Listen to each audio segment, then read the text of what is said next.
children.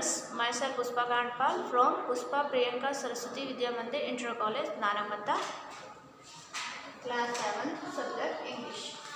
Today I will teach you poem named Mystery of the Talking Fan from Honeycomb. So let's start. Once there was a talking fan, electrical with chatter. I couldn't quite hear what he said, and I hope it doesn't matter.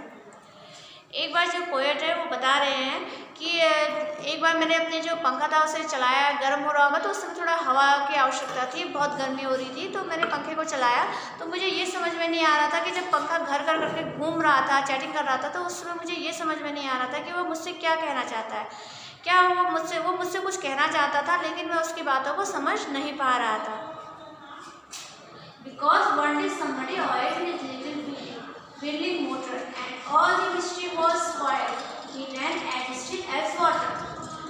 फिर जो poet है वो बता रहे हैं कि मुझे लगा कि उसके जो पंखा था उसको ऑयल की आवश्यकता थी, उसकी मोटर को, लेकिन उसकी मोटर पर ऑयल नहीं पड़ा हुआ था, तो मैंने उसकी मोटर पर ऑयल डाला, और ऑयल डालकर जो उसकी मोटर थी वो स्मूथ चलने लगी थी. फिर मैंने दोबारा उस पंखे को चलाया तो जो पंखा था वो स्मूथली चल रहा था, बिल्कुल आराम से चल रहा था. ऐसा लग रहा था जैसे पानी की जो धारा होती है ना, जब वो बहती है तो कल कल कल कल की आवाज़ करती है. आप लोगों ने देखा होगा कभी नदियों में कि समुद्र में या तालाब में जब पानी होता है तो उसमें कड़कड़ के कल कल की आवाज़ आती है.